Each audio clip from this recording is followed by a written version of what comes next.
Master yourself first. The foundation of real power, discipline, and respect. Before you try to lead anyone. Before you try to build anything. Before you try to change the world, your circumstances, your relationships. There is one thing you must do first. One thing that every great philosopher, every legendary warrior, every person who has ever commanded genuine respect has understood at the deepest level of their being. You must master yourself. Not your competition. Not your environment. Not your circumstances. Yourself. Your impulses. Your fears. Your hunger for comfort. Your need for approval. Your tendency to avoid what is difficult and chase what feels good. Your capacity to lie to yourself about who you are and what you're doing with the time you've been given. That is the battlefield. Right there. Inside you. And most people never step onto it. Most people spend their entire lives managing the outside world, chasing external power, external validation, external success, while the inside remains completely ungoverned. Chaotic. Reactive. Weak at its very core. And they wonder why nothing holds. Why the success doesn't satisfy. Why the respect they receive feels hollow. Why they keep arriving at the same problems wearing different faces. The answer is always the same. They skip the foundation. Today, we are going back to the foundation. This is going to be one of the most honest, most direct, most challenging conversations you have had with yourself in a long time. Because real self-mastery is not comfortable.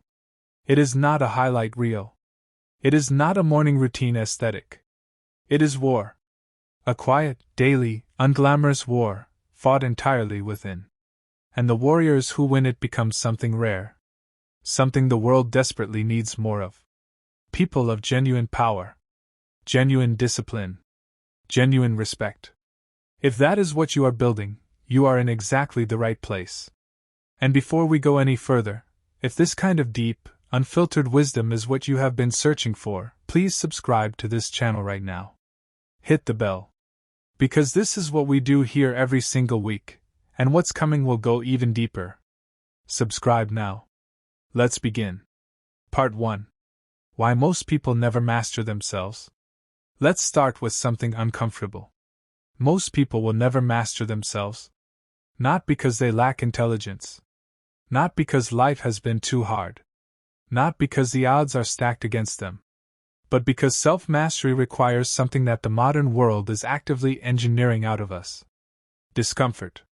We live in the most comfortable, convenient, instantly gratifying era in human history. Anything you want, food, entertainment, distraction, validation, is available within seconds. The friction that used to build character has been systematically removed. And without friction, there is no strength. Think about what happens to a muscle that is never challenged. It atrophies. It softens. It becomes useless precisely at the moment it is most needed. The same thing happens to the will.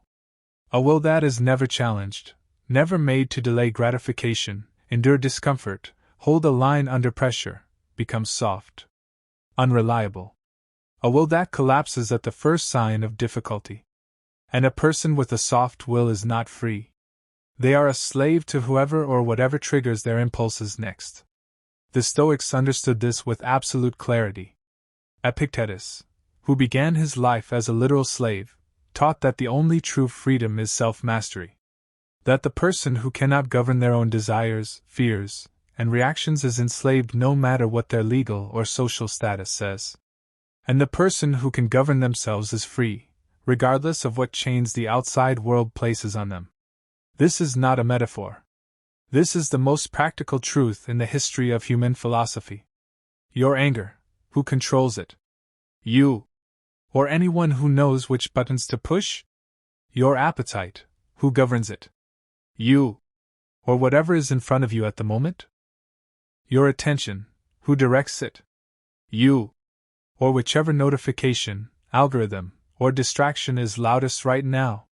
Your time, who decides how it is spent? You. Or the path of least resistance? Be honest. Because the answers to these questions tell you exactly how much of yourself you actually own. Self-mastery begins with that honesty. The unflinching recognition of where you are truly governed, and where you are merely a passenger in your own life. Part 2. The Stoic Map of the Self. Before you can master something, you must understand it. And the Stoics developed the most precise, most practical map of the human self ever constructed, not for academic purposes, but as a working tool for daily life. At the center of their map is a single concept, hegemonikon, the governing faculty. The rational mind. The part of you that observes, evaluates, and chooses. This is your command center. And like any command center, it can be well run or poorly run. Disciplined or chaotic. Responsive or reactive. Around it are what the Stoics called the passions, not emotions in the broad sense, but specifically the 4 destructive emotional patterns that hijack the governing faculty and seize control. Desire, the craving for what you do not have, powerful enough to override judgment. Fear, the anticipation of harm, powerful enough to paralyze action.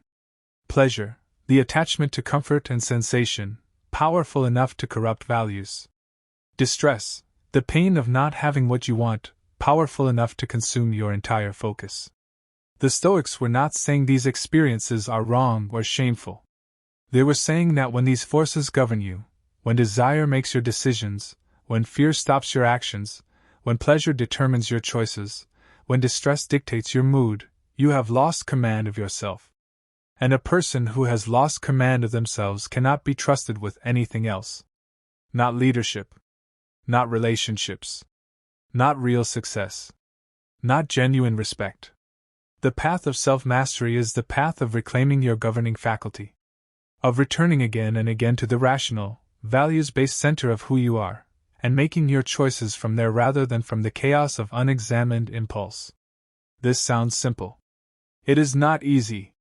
Nothing that matters ever is. But it is learnable, trainable, buildable. One choice at a time. Part 3. The Discipline of the Body. We cannot talk about mastering yourself without talking about the body. Because the body is where self-mastery begins. It is the most immediate, most honest, most unforgiving test of whether your will is genuinely in command. Every morning, your body negotiates with you. Stay in bed a little longer. Skip the hard thing today. Eat what feels good rather than what serves you. Avoid the discomfort. Choose the easier path. And every morning, how you respond to that negotiation tells you everything about who is actually in charge. Marcus Aurelius wrote to himself, in words that still read like a conversation happening right now, about the temptation to stay warm under the blankets rather than rise and face the day. He did not pretend the temptation wasn't there. He named it. He examined it. And he chose against it. Not because rising early is magic, but because every time you honor your intention over your impulse, you strengthen the will. You cast a vote for the person you are becoming. The Stoics practiced what Seneca called melody, deliberate practice of voluntary hardship. Cold, hunger, physical exertion beyond what is comfortable. Not as punishment, not as performance, but as training. They were teaching their bodies, and their minds, that discomfort is survivable. That the self can endure far more than it claims to be able to. Because when crisis comes, real crisis, the kind that doesn't care about your preferences, the person who has practiced endurance will hold. And the person who has only ever chosen comfort will crumble. What does this look like practically? It looks like keeping your word to yourself about sleep, movement, and nourishment, not perfectly, but consistently. It looks like doing the physical hard thing you've been avoiding. The workout. The early rise. The cold shower. Not because any single act transforms you, but because the habit of choosing difficulty over comfort rewires your relationship with yourself. It looks like learning to be hungry, actually hungry, before you eat. To be bored, actually bored, before you reach for your phone. To be tired, actually tired, before you stop working. These are small things. But small things done consistently become the architecture of a self that can be trusted. Master the body. The mind will follow. Part 4. The Discipline of the Mind. The body is the first battlefield. The mind is the second, and it is far more treacherous. Because the mind is creative. It justifies. It rationalizes. It builds elaborate arguments for why this particular exception is fine, why today doesn't count, why the rules you set for yourself don't apply in this specific circumstance. The ancient Stoics called this self-deception the most dangerous of all human tendencies. Not lying to others, lying to yourself. And we are all guilty of it. We tell ourselves we are being strategic when we are being cowardly. We tell ourselves we are being kind when we are enabling. We tell ourselves we are being cautious when we are being afraid. We tell ourselves we will start tomorrow, and tomorrow becomes a country we never actually visit. Self-mastery of the mind requires one practice above all others: honest self-examination. Seneca wrote that every evening he would call himself before his own court. He would review the day not as a judge looking to punish, but as a philosopher looking to understand. What drove that decision? What was I actually feeling in that moment? Was my action aligned with my values, or was I running on autopilot, on impulse, on old patterns? This examination is not comfortable. But it is essential. Because the mind you don't examine doesn't become better. It becomes more entrenched, more defended, more convinced of its own rightness even as it leads you further from who you want to be. The disciplined mind also learns to separate fact from interpretation. Something goes wrong today. That is a fact. But the story your mind immediately tells about what it means, about you, about others, about the future, that is interpretation. And interpretation is where almost all unnecessary suffering is manufactured. The disciplined mind asks, what is actually, provably true right now? And what is my mind adding to it? Strip away the additions. Return to the facts. Respond to what is real rather than the story about what is real. This is not cold or robotic. It is precise. And precision in thought produces clarity in action. A mind that tells itself the truth, consistently, rigorously, even when the truth is uncomfortable, is a mind that can be trusted. And a mind that can be trusted is the most powerful instrument you will ever possess. Part 5. The discipline of desire. Here is where most people's self-mastery completely breaks down. Desire. Not desire in the sense of ambition or motivation, those are healthy and necessary. But desire in the Stoic sense, the compulsive, consuming craving for things outside your control, combined with the desperate need for those things in order to feel okay. We are drowning in desire culture. Every platform you use is algorithmically engineered to make you want more. More things. More validation. More stimulation. More of whatever triggered dopamine last time. And the person who is governed by desire cannot be at peace. Cannot be stable. Cannot be genuinely powerful. Because their emotional state is held hostage by things they do not control. If you need a certain level of success to feel worthy, you are not free. You are a captive of your ambition. If you need people to approve of you to feel secure, you are not free. You are a captive of other people's opinions.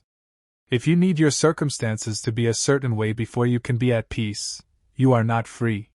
You are a captive of chance. The Stoics practiced what they called prosoche, attention to self. A continuous, watchful awareness of what you are reaching for and why. Not to eliminate desire, but to examine it. Is this desire serving me or consuming me? Am I pursuing this from a place of genuine values, or from a wound that is trying to fill itself? If I don't get this thing I want, who am I? What remains? These questions are not comfortable. They are clarifying. The person who has mastered desire is not someone who wants nothing. They are someone who knows why they want what they want, and who can want it without being destroyed by not having it. They work hard for their goals and release attachment to outcomes they cannot control. They pursue excellence from fullness rather than chasing validation from emptiness. They can sit with unfulfilled desire long enough to ask whether it deserves their energy, before they give it everything they have. That discernment. That pause between desire and action. That is power. Part 6. The discipline of relationships. Self-mastery does not mean isolation. The Stoics were deeply relational people. Marcus Aurelius governed an empire, Seneca advised rulers and mentored countless students, Epictetus drew hundreds of followers who came to sit at his feet. But their relationships were built on a foundation that most people's relationships completely lack. They knew who they were before they entered the room. Most people, consciously or not, use relationships to discover who they are. They need the mirroring, the approval, the reaction of others to feel real. And when the mirror shifts, when the approval withdraws, when the reaction changes, they lose themselves entirely. The Stoic who has mastered themselves brings something different into every relationship. They bring a self. A defined, grounded, values-based self that does not reshape itself to please every person in the room. This is not arrogance. It is integrity. It is the difference between being genuinely present with someone, which requires a self to show up, and being a shapeshifter who is whatever the situation demands. Marcus Aurelius wrote extensively about how to relate to people who are difficult, dishonest, frustrating, or unkind. His prescription was not to avoid them or rage at them. It was to understand them. People behave badly because they are suffering. Because they do not know better. Because they are governed by their own ungoverned impulses. And the person who has worked on themselves, who knows exactly what it takes to choose the higher response, can extend something like compassion to those who haven't done that work yet. Not weakness. Understanding. The self-mastered person also knows one of the most powerful words in any language. No. Not with hostility. Not with guilt. Not with elaborate justification. Simply, no. No to requests that violate their values. No to relationships that drain without reciprocating. No to invitations that pull them away from what matters. No to people who treat them as a resource rather than a person. Every time you say yes when you mean no, you betray yourself. And a self that has been consistently betrayed by its own owner cannot stand with dignity or command genuine respect. Self-mastery in relationships means being someone whose yes means yes and whose no means no. Someone who shows up fully, and who also knows when not to show up at all. Part 7. What real power actually looks like. We have been conditioned to think of power as loud, as forceful, as dominance, the ability to make others comply, to impose your will, to win every confrontation. That is not power. That is noise. Real power is something quieter, something rarer, something that takes years to build and commands a kind of respect that cannot be manufactured or performed. Watch the truly powerful people, not the loud ones, but the genuinely powerful ones. The ones whose presence changes the energy of a room. The ones whose word carries weight. The ones who don't need to raise their voice to be heard. What do they have in common? They are the same person in public that they are in private. They say what they mean and mean what they say. They do not need the situation to go their way to remain composed. They do not need your approval to know their own value. They act from their values even when it costs them something. They have been tested, genuinely tested, and they did not break. Every single one of these qualities is a product of self-mastery.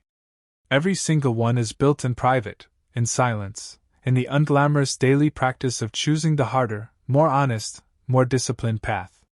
Real power is not taken. It is not performed. It is not projected. It is grown, slowly, deliberately, from the inside out. And the world recognizes it.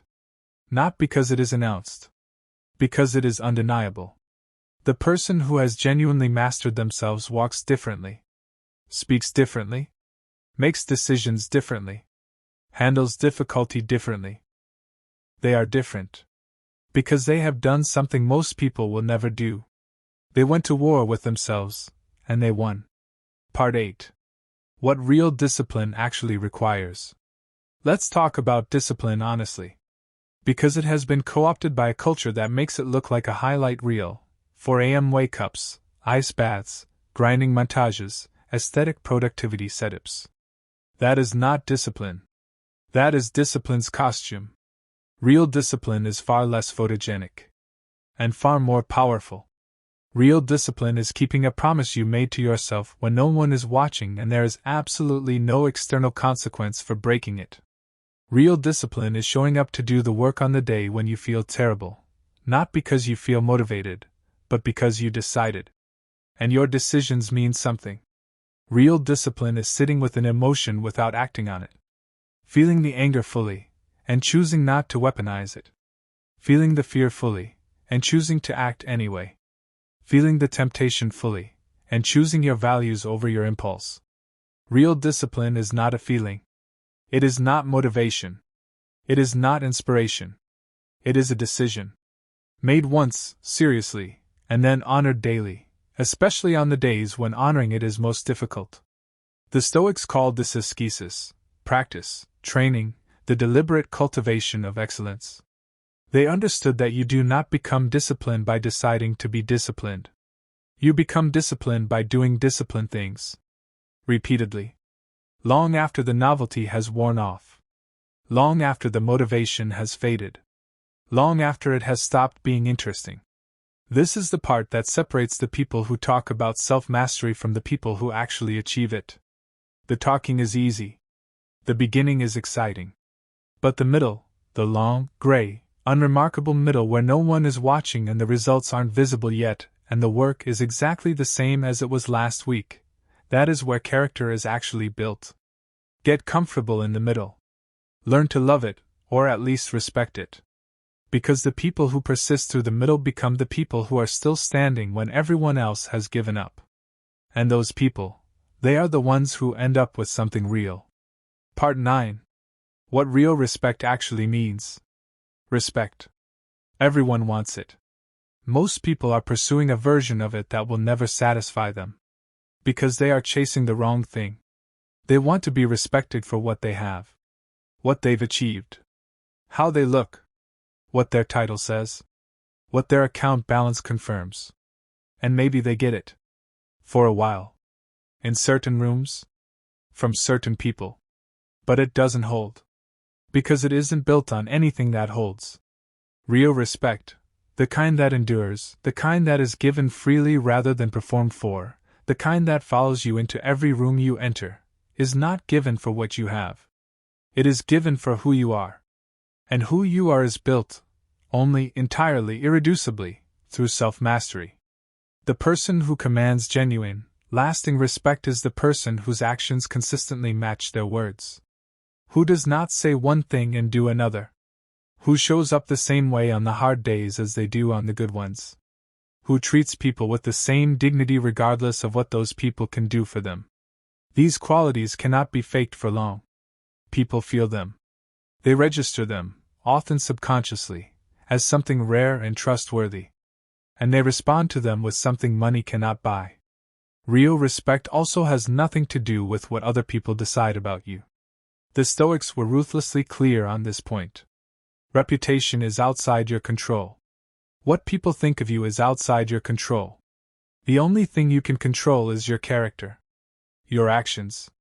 The standard you hold yourself to when no one is rewarding you for holding it. If you build that, consistently, quietly, over years, the respect will come. Not from everyone. Not all at once. But from the people whose respect actually means something. And here is the most important thing of all. You will respect yourself.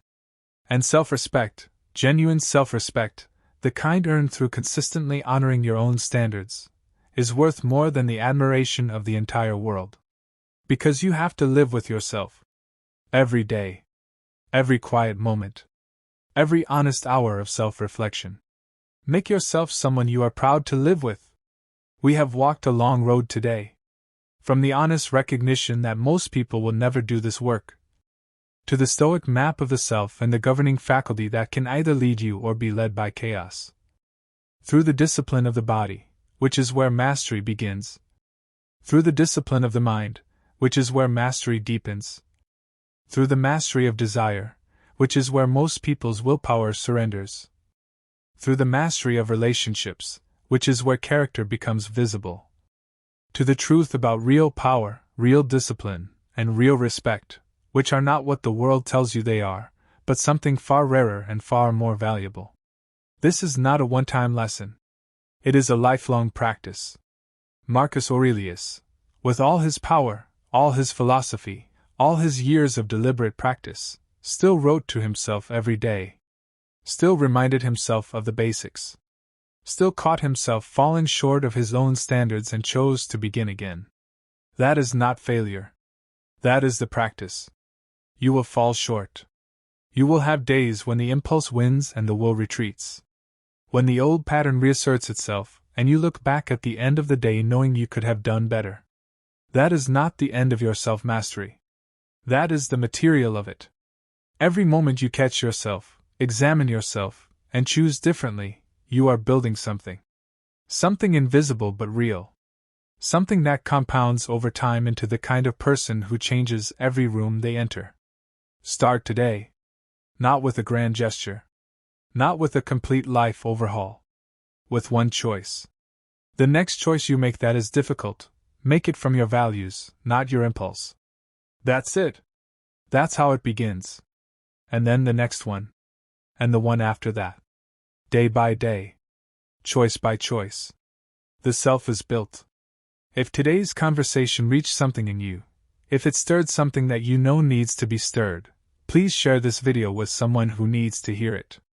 You may not know how much they need it. But you might. And if you are not yet subscribed to this channel, what are you waiting for? This is exactly what we do here. Every single week. Real philosophy. Real depth. The kind of wisdom that doesn't just inform you, it forges you. Subscribe right now. Hit the bell. Leave me a comment below. Tell me the one insight from today that hit you the hardest. I read every single comment. Every one. Until next time. Master yourself first. Everything else, the power, the discipline, the respect, the life you are trying to build, all of it flows from there.